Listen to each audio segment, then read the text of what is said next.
It was supposed to be a routine search and rescue mission. Mountain rescue teams had been looking for Emily Hartford for 3 days. She'd gone hiking alone in the Colorado Rockies on a Tuesday morning in October 2017. Her car was found in the parking lot. Her backpack was on the trail 2 miles up. But Emily was gone. When they finally found her on day 4, she was sitting on a rock. Calm. Quiet. Not injured. Not dehydrated. Just sitting there like she was waiting for a bus. The rescue team asked her where she'd been. Emily looked at them with tears in her eyes and said, "I wasn't alone." That's all she would say. I wasn't alone. The team assumed she meant she'd met other hikers. But Emily insisted she'd been alone on the trail. No one else was there. Yet for 3 days and 3 nights in the wilderness, she says someone stayed with her. Someone kept her safe. Someone she could never quite see clearly. Emily Hartford's case is just one of dozens we've found. Stories from across America. People who survived impossible situations. Car crashes they should have died in. Nights lost in the woods. Accidents in remote places. All of them say the same thing. They weren't alone. Someone was there. Someone helped them. Someone guided them to safety. But when rescuers arrived, nobody else was ever found. No footprints. No evidence. No explanation. This phenomenon terrifies people for 3 reasons. First, because being alone in danger is one of our deepest fears. Second, because when survivors tell their stories, no one believes them. They're told it was shock. Hallucination. The mind playing tricks. And third, because these people survived something they can't explain. Something that defies logic. And that unknown stays with them forever. These are their stories. Stories of survival. Stories of presence. Stories that raise one impossible question. When you're alone in danger and fighting to stay alive, is there something that comes to help? Something we can't see or undo. Emily Hartford agreed to talk to us 2 years after her rescue. She's 47 now. Lives in Denver. Works as an accountant. Normal life. Normal job. But she still thinks about those 3 days every single day. We met Emily at a coffee shop near her home. She seemed nervous. She said most people don't believe her story.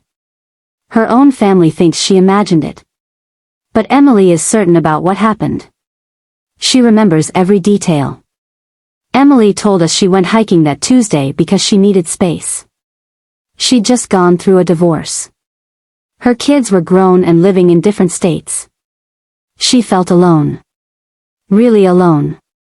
She thought a day in the mountains might help. The trail was one she'd hiked before.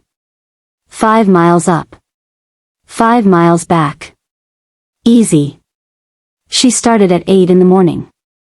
The weather was perfect. Clear skies. Cool air. For the first 2 hours, everything was fine. Then, around mile 3, Emily says she saw something.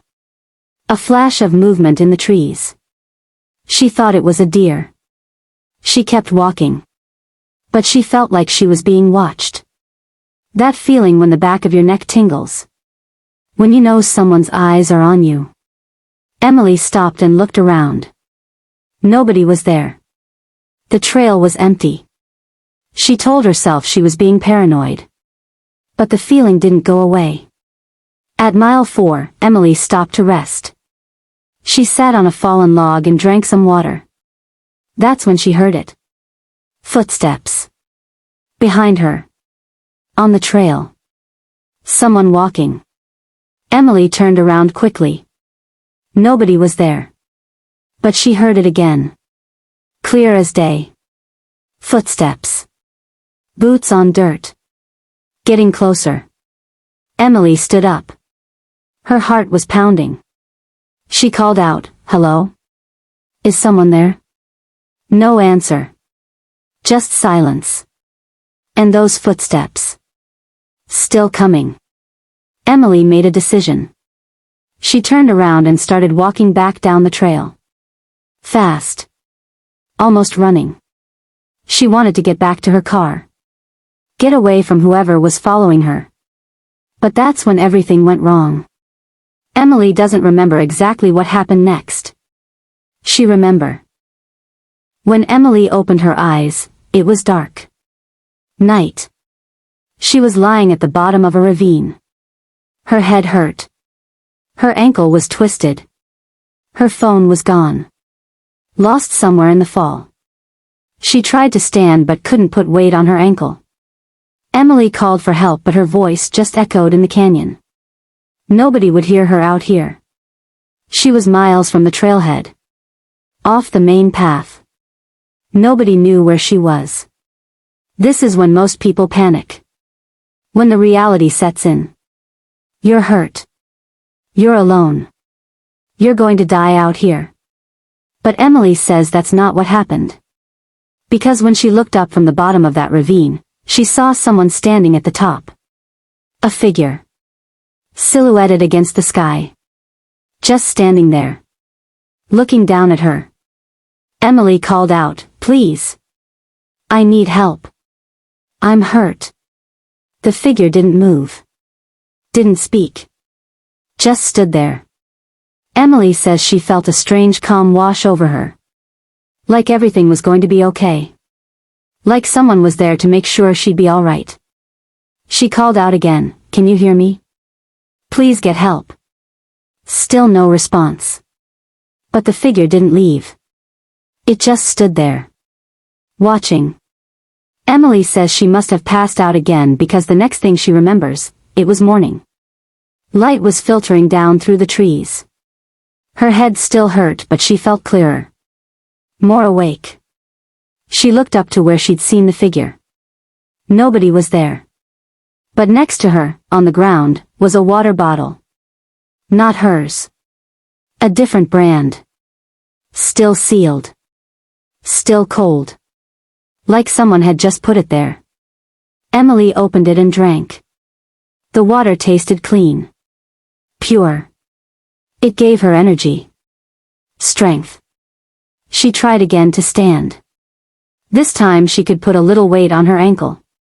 Not much, but enough. Emily looked around for a way out of the ravine. The sides were steep. Rocky. She couldn't climb up. But then she noticed something. A path. A narrow trail leading along the ravine floor. She hadn't seen it the night before. It looked like it had been cleared recently. Branches moved. For the next 72 hours, Emily Hartford was lost in the Colorado wilderness. But she says she was never really alone. Every time she needed something, it appeared. When she was hungry, she found a granola bar on a rock. Not her brand. Not from her backpack.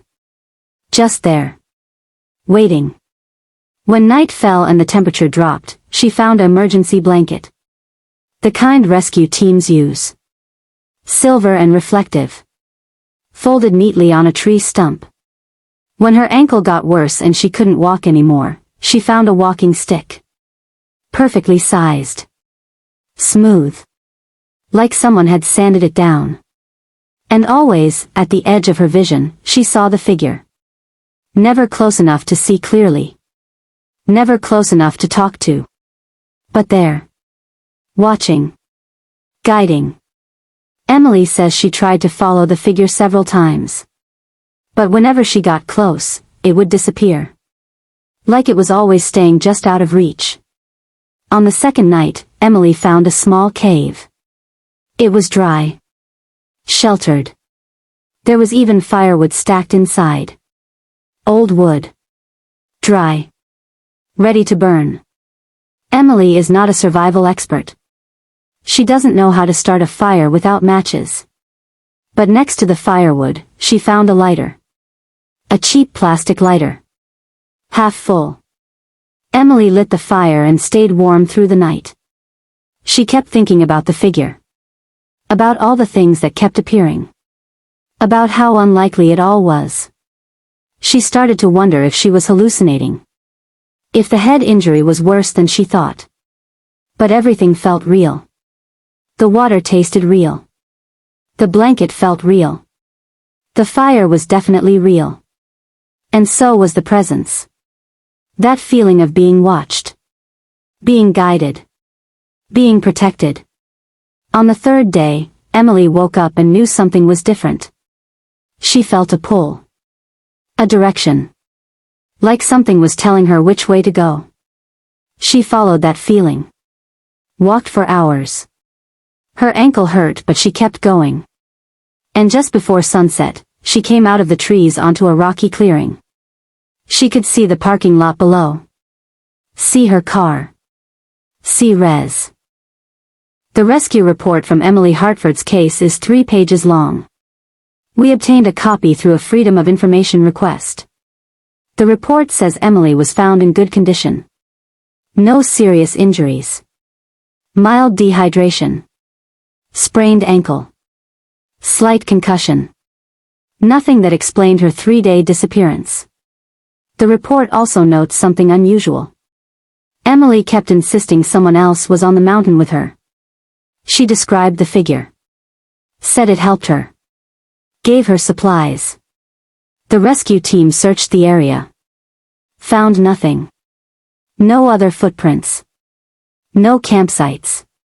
No sign anyone else had been there. The report concludes Emily likely experienced stress-induced hallucinations due to head trauma and isolation. But one rescue team member disagreed. His name is James Mitchell. He's worked mountain rescue for 23 years. He's seen hundreds of lost hikers. And he told us Emily's case bothered him. Because when they found her, she had things with her that couldn't be explained. The water bottle. Not hers. The emergency blanket.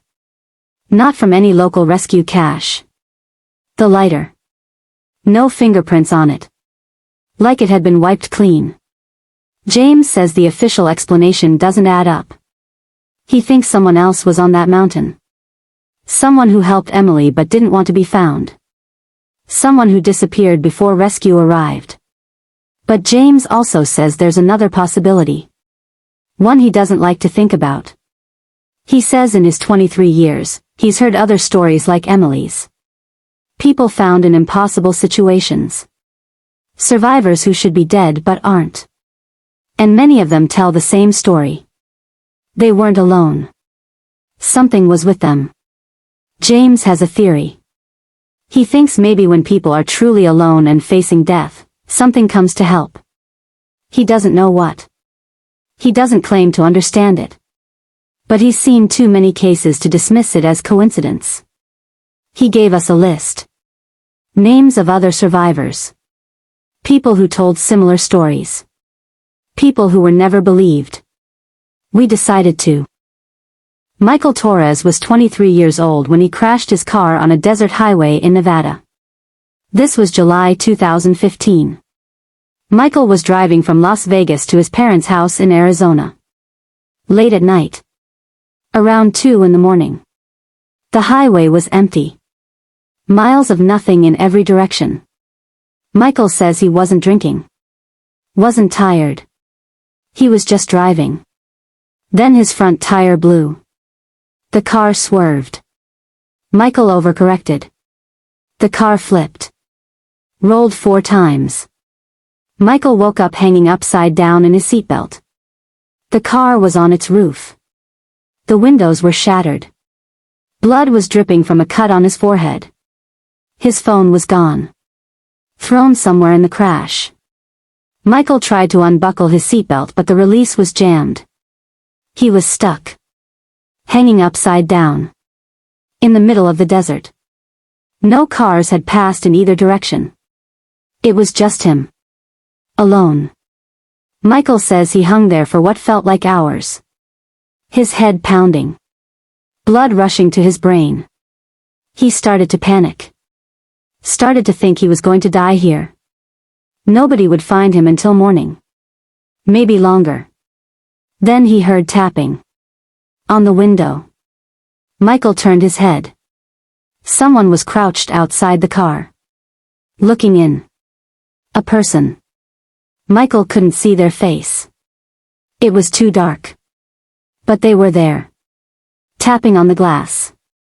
Michael yelled, "Help me. I'm stuck." The person didn't respond. But they stood up and walked around to the driver's side door. Michael heard them trying the handle. The door was crushed, bent from the roll. It wouldn't open. But the person kept trying, pulling, working. And then Michael heard a sound he'll never forget. Metal scraping, grinding. The door was opening. Slowly. Like whoever was out there had incredible strength. The door opened just enough. The person reached in. Cut Michael's seatbelt with something. A knife maybe. Michael fell to the roof of the car. The person grabbed his arm. Pulled him out through the door. Dragged him away from the wreckage. Michael was lying on the desert sand. Lou. Michael Torres is 32 now. He still lives in Nevada. Works construction. He's married. Has a daughter.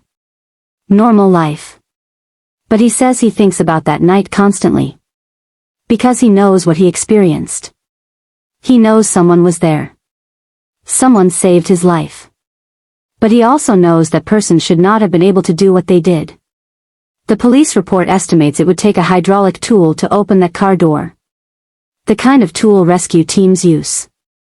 One person alone couldn't do it. Especially not in the middle of the night on an empty highway. Yet someone did. We asked Michael if he thinks he imagined it. If maybe the head injury caused him to see things that weren't there. Michael got quiet. Then he said, "I know what people think. I know how it sounds. But I felt hands on me. Real hands. I felt myself being pulled from that car. That was real." Michael showed us something else. His arm. Where the person grabbed him. There are marks. Faint scars. 4 fingers on the outside of his arm. A thumb on the inside. Like someone gripped him tight and pulled. The doctor said the marks were probably from broken glass. From crawling out of the car. But Michael knows better. Those marks are exactly where he felt the grip. Exactly where someone held him. Someone who saved his life and then vanished into the desert night. We found medical records from Michael's hospital visit. Treated for lacerations, mild concussion, and shock. But there's a note from the attending physician. Dr. Sarah Patel.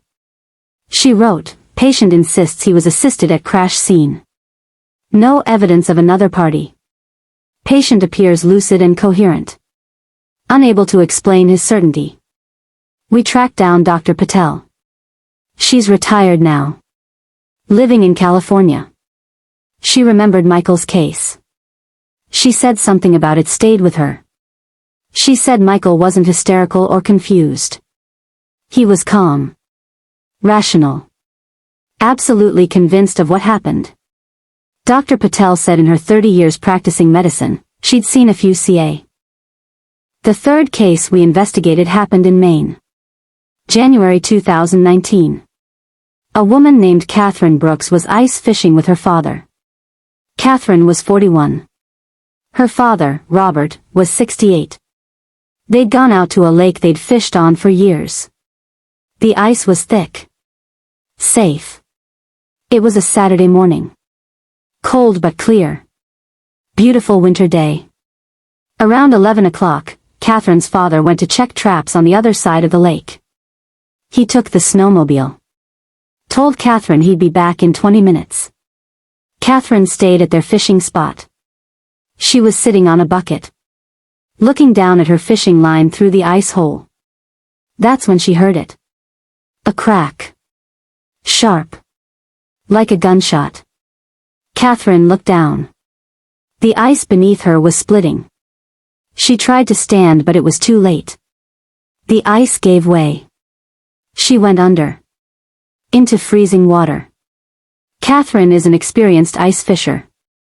She knew what to do. Don't panic. Find the hole. Get out fast. But when she tried to push herself up, she couldn't find the opening.